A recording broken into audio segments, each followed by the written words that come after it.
युवक का नाम होता है देवकृष्ण रोहित और लड़की का नाम होता है प्रियंका। जब ये नाबालिग होते हैं तो दोनों के घर वाले उनकी शादी करवा देते हैं।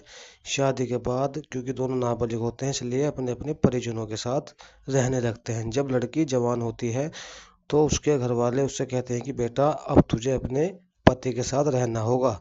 तो वह अपने पति के साथ रहने से मना कर देती है अपने पति के साथ, क्यों वो कहती है कि मुझे अपने पति के साथ नहीं रहना।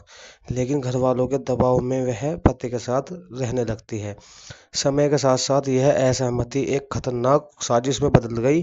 प्रियंका का अपने ही गांव के एक युवक जिसका नाम कमलेश होता है उसे प्रेम संबंध हो जाते हैं।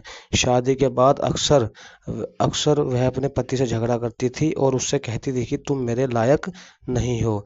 झगड़े के बाद प्रियंका अक्सर अपने मायके चली चली जाती और लंबे समय तक वहीं रहती। इस बीच वो अपने प्रेमी कमलेश से मिलती। ये जो सच्ची घटना है यह मध्य प्रदेश के धार जिले की है। यहाँ एक गांव पड़ता है गोंदी खेड़ा चारण, जहाँ देवकृष्ण रोहित की हत्या रात के समय अज्ञात बदमाशों द्वारा कर दी जाती है और पत्नी को दूसरे कमरे में बंद कर घर में लूटपाट की जाती है।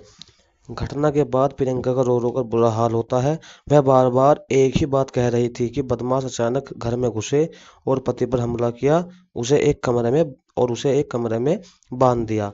उसकी घबराहट और आवाज से सब कुछ सच लग रहा था, लेकिन पुलिस ने जैसे जैसे परतें खोली सच्चाई पूरी उलट गई और पत्नी ही इस पूरे हत्याकांड की मास्टरमाइंड निकली।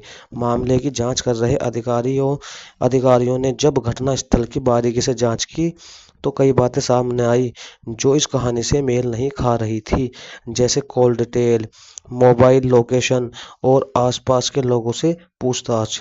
जैसे जैसे कड़ियां जुड़ती चली गई प्रियंका की कहानी कमजोर पड़ती चली गई और जब प्रियंका से सख्ती से पूछा गया तो उसने अपना जुर्म कबूल कर लिया। यहाँ प्रियंका ने अपने प्रेमी कमलेश के साथ मिलकर रोहित को रास्ते से हटाने की योजना बनाई थी। कमलेश ने अपने साथी सुरेंद्र को 1 लाख की सुपारी दी थी। घटना वाली रात सुरेंद्र घर में दाखिल होता है और सोते हुए देवकृष्ण को मार देता है। उसके बाद किसी को शक न हो प्लान के अनुसार प्रियंका को बांध दिया जाता है। कुछ देर बाद प्रियंका रोती है, चिल्लाती है, जिससे आसपास के लोग जमा हो गए और प्रियंका ने सबको झूठी कहानी सुनाई। पुलिस ने यह केस मात्र 36 घंटे में सोल्व कर दिया। मयंक अवस्थी जो एसपी होते हैं, इनकी टीम ने प्रियंका कमलेश को गिरफ्तार कर लिया है और लूट का सामान भी बरामद कर लिया गया है। हैरानी की बात यह है कि लूट का सामान प्रियंका के घर से ही मिला।